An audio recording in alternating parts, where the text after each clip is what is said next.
प्रस्तुत है एक कहानी सुंदरी। यह कहानी मेरे कहानी संग्रह ग्रामीण जीवन की कहानियों में प्रकाशित है। सड़क किनारे ऑफिस होने से नुकसान यह होता है कि आते जाते को पता लग जाता है कि अधिकारी कर्मचारी कब आए कब गए, और नमस्ते करने वाले भी बढ़ जाते हैं। जान पहचान होते ही बगैर कुछ लिए दिए काम करना होता है। हमारे ऑफिस में मेरी टेबल दरवाजे के बिल्कुल सामने थी। आते जाते मुझे और मैं उन्हें बराबर देखता रहता था, लेकिन मेरी उसूल पसंदगी ने नमस्ते राम राम सलाम करने वाले बहुत कम थे। वैसे भी हमने आज़ादी का मतलब बगैर कानून की पालना मानकर जीवन गुजारना समझ रखा है। एक दिन एक ग्रामीण महिला सिर पर साड़ी को स्कार्फ की तरह बांधे बीड़ी पीती निकली। मेरा ध्यान उस पर गया। ठेठ देसी पहनावा, हष्टपुष्ट शरीर, गेहुआ रंग, उम्र कोई 55-60। उसने सड़क पर खड़े रहकर ही मुझे जय गुरु कहा और आगे बढ़ गई। मैंने कोई जवाब नहीं दिया। जवाब देना मतलब रिश्ते बनाना, और ग्राहक से रिश्ता बनाना सरकारी कर्मचारी के उसूल के खिलाफ है। ग्राहक इसलिए कि मैं उनका काम करूँगा और कुछ न कुछ तो लूँगा ही। मैंने सोचा इसको कुछ काम दाम होगा, इसलिए अभिवादन कर रही है। शायद पेंशन, इंदिरा आवास, समाज कल्याण, जमीन उधारी का मामला हो। हम ग्राम सचिवों से कितने ही काम रहते हैं ग्रामीणों को। अब वह रोजाना का काम हो गया उसका। सड़क पर खड़ी हो जाती और जय गुरु कहती। पर एक दिन ऑफिस के अंदर आ गई और जय गुरु कहा और कुर्सी पर बैठ गई। अमूमन ग्रामीण कहने पर भी कुर्सी पर नहीं बैठते और ऑफिस में आने से पहले चप्पल जूते बाहर उतारते ही हैं, पर उसने ऐसा कुछ नहीं किया। उसने कुछ बोला नहीं।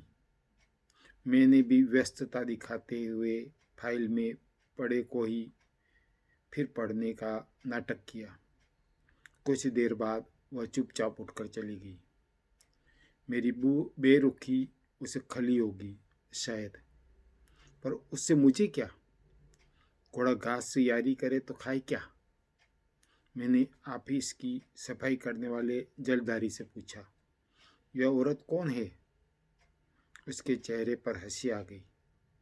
यहीं आगे के टापरे में अकेली रहती है, मजदूरी करती है, घूमती फिरती है, मस्त मोला है, सुंदरी नाम है।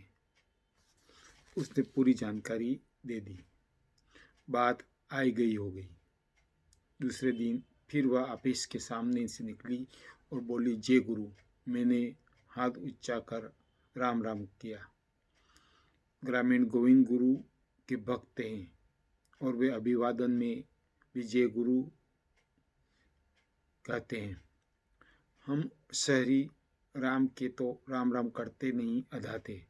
यह क्रम जारी रहा। मुझे आश्चर्य हुआ खुद पर। मैं उससे रिश्ता क्यों बना बैठा। अभिवादन का जवाब क्यों देने लगा। उसूलों के खिलाफ था वह।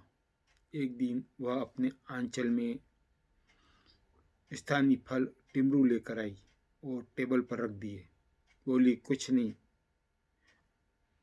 आंखें कह रही थी, खा कर देखो। पीले रंग के नींबू के आकार के मीठे फल। मैंने सुंदरी को गौर से देखा। गले में चांदी की हंसली, कोहनी से ऊपर चांदी के कड़े, पैर में कलड़े, कान के बड़े हो गए छेद में से लटकते चांदी के टॉप्स, चेहरे पर गोदना, थोड़ी आंखों के दोनों तरफ भी गोल गोल 3 बिंदु की गोदना, हाथ और कलाई पर भी गोदना। हाथ पर लिखा था, मंगला की बहन। उसका व्यक्तित्व आकर्षक था। गर्मी के दिन थे। वह जे गुरु करती हुई बरामदे में ही बैठ गई। फिर थोड़ी देर बाद ऑफिस के अंदर आकर मटके से पानी निकाल कर पिया और चुपचाप चली गई। मैं टोकना चाहता था उसके गंदे हाथ से पानी निकालने को लेकर। उसके गंदे कपड़े थे, शायद कई दिनों से नहाई नहीं होगी, स्वच्छता का उसे ज्ञान नहीं होगा। वैसे भी पानी खूब होने के बावजूद कहाँ साफ सफाई को समझते हैं ये लोग।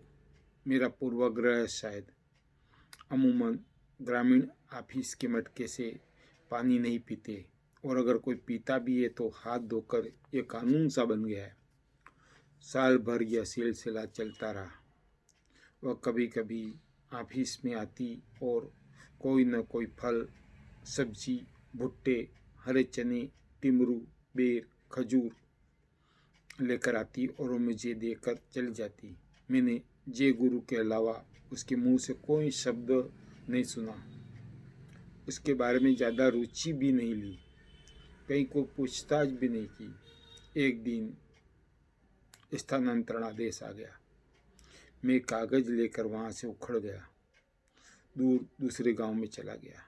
लेकिन आज भी मैं समझ नहीं सका उसकी मुझसे क्या उम्मीद थी। शायद वह बोल नहीं सकी, या शायद उसको कोई उम्मीद ही न हो। उससे पूछना तो मेरे उसूलों के खिलाफ था।